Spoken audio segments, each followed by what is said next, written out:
there's no doubt that flagship phones are very expensive. I mean, they are flagship phones for a reason. And as a result, not everyone can afford one, especially if you're on a tight budget. That's also why smartphone manufacturers have been introducing budget versions of their flagship phones. Now, one of the latest to join that lineup is the Samsung Galaxy S24 FE. It introduces users to the brand's flagship lineup without the price tag. And if you haven't seen our review video, you can check it out here. As I said in the review, at the price of the S24 FE, it does face a lot of competition. And today, we're checking out one of its competitors, the realme GT6, dubbed by realme themselves as a flagship killer. So, I'm Asef from YugaTech, and today we're going to be comparing these two phones, the Samsung Galaxy S24 FE and the realme GT6 in this comparison video.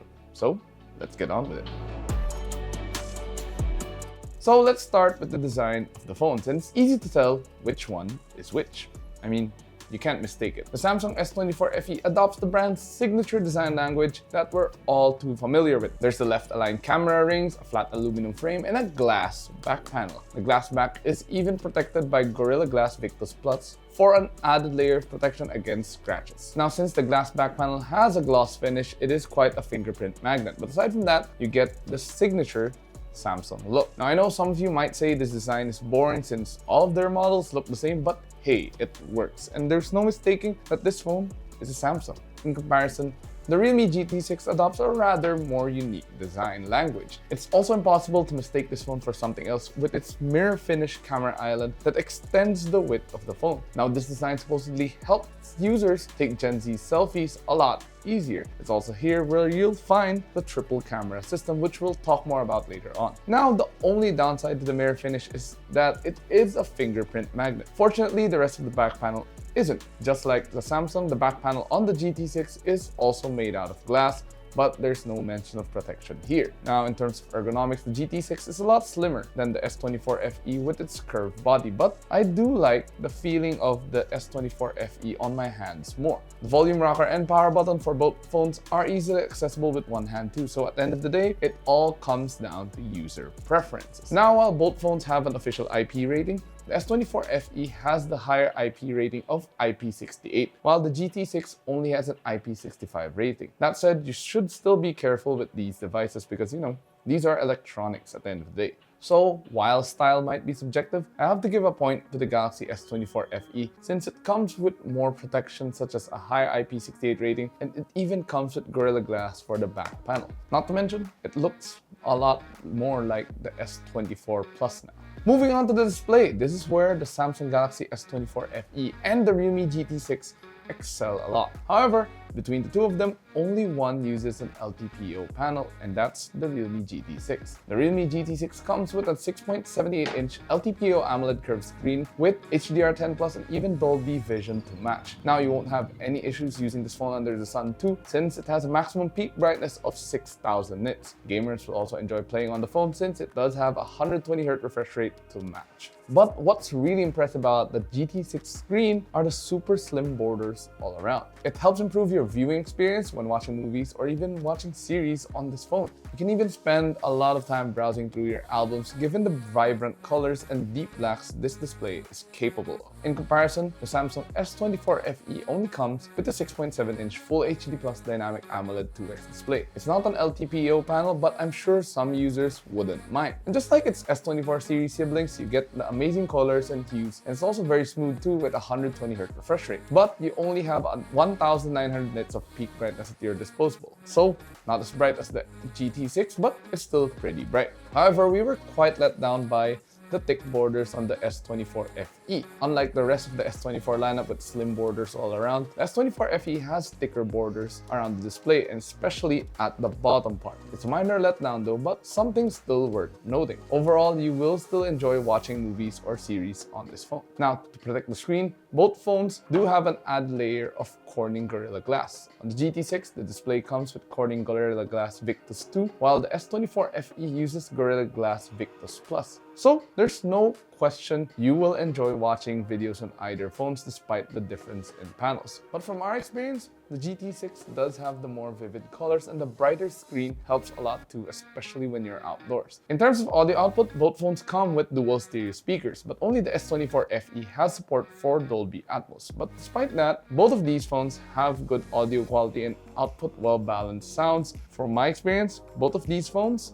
do lack a lot of bass. With that, the Realme GT6 takes up its first point in this matchup for having the better display. Now let's move on to the cameras. The Realme GT6 does have the upper hand here as compared to the Samsung Galaxy S24 FE, at least on paper. The Realme GT6 is equipped with a triple rear camera system highlighted by a 50-megapixel main shooter that uses Sony's LYT-808 sensor and comes with PDAF and OIS. The main shooter is supported by a 50-megapixel telephoto running a Samsung JNS sensor with PDAF and an 8-megapixel ultrawide. If you want to take selfies, you get a 32-megapixel front camera which uses Sony's IMX615 sensor. Now as for videos, the GT6 can shoot at a maximum of 4K at 60 FPS. Now unfortunately, the Samsung S24 FE doesn't come with the top spec cameras fitted to its S24 siblings. Instead, the S24 FE sports a triple rear setup led by a 50-megapixel main sensor with optical image stabilization or OIS, 8-megapixel telephoto, and a 12-megapixel ultra-wide lens. There's also a 10-megapixel selfie camera if you want to take selfies. Now interestingly though, the S24 FE can shoot video up to 8K at 30 FPS. In terms of output, both phones captured images very sharp, especially in regular 1x zoom. And you do get really good clarity too. The difference mainly comes down to the colors. The images taken by the S24 FE features more natural colors as compared to the GT6, which are a bit more vivid. There's also more noticeable contrast on the GT6 too, giving it a more HDR-like vibe as compared to the natural look on the S24 FE. However, the GT6 does have the more accurate colors in comparison when in low light.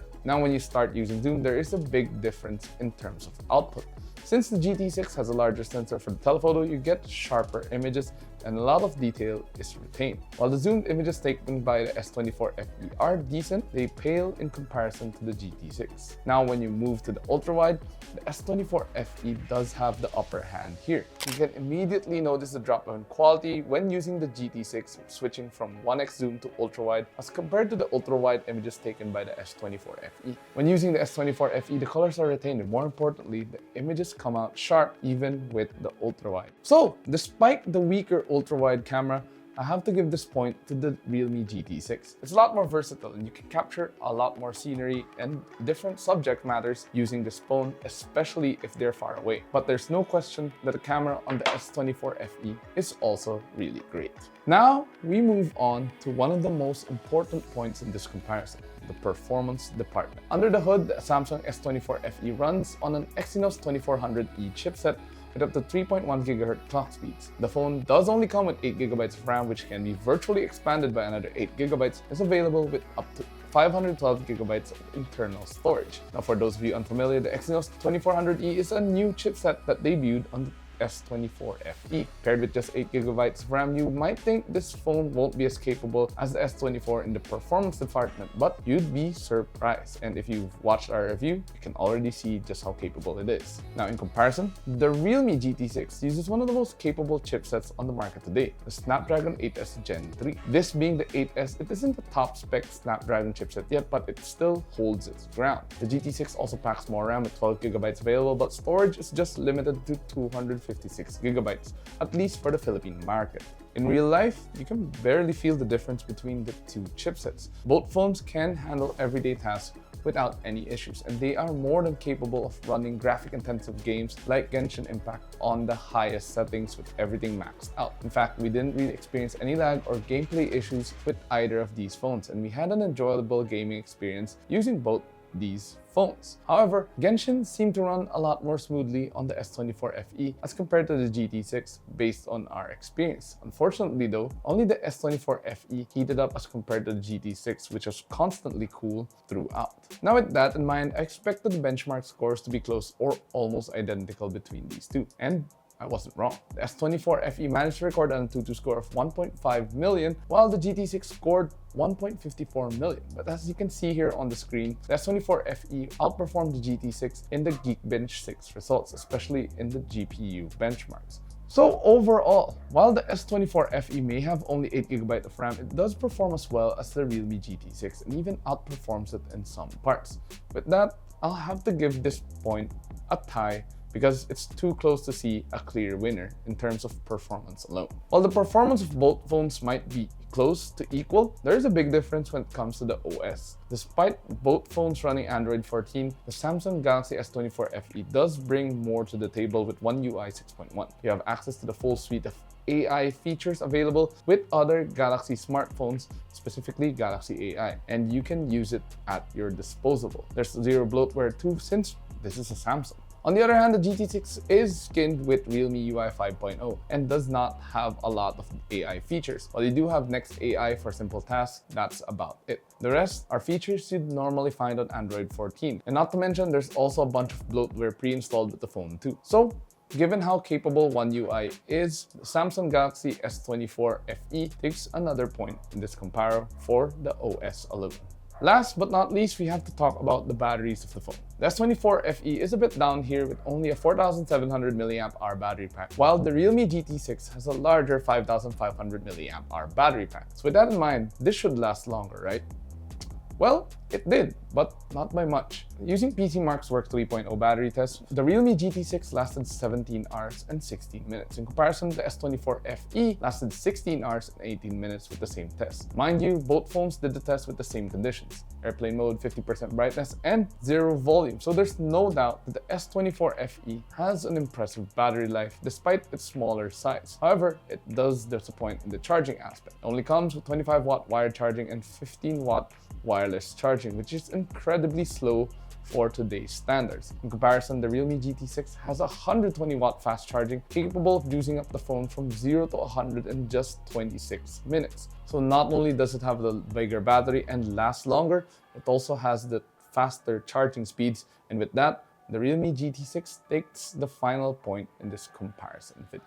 Now, so far it's been a close battle between the Samsung Galaxy S24 FE and the realme GT6, but we have yet to talk about the price. Between the two, the realme GT6 is the more affordable model with an SRP of 34,999 pesos for the lone 256GB variant. Meanwhile, the S24 FE starts at 39,990 pesos for the 128GB variant. Although thankfully you can get the 256GB variant for the same price if you order through the Samsung online store. So what's our takeaway from this? Well, there's no doubt both of these phones are very capable, especially for their price point. But the GT6 is a lot more capable with the camera aspects and has a beautiful display, and not to mention better charging speeds and a longer battery life. But the Samsung Galaxy S24 FE is also great. You have the sturdier and not to mention more protected build, Galaxy AI, and more than adequate cameras, at the same time a very capable chipset. But for this comparison video, which is your pick? The Samsung Galaxy S24 FE or the realme GT6? Whatever the case, share your thoughts in the comments below. And of course, if you enjoyed this video, do drop a like and subscribe to watch more.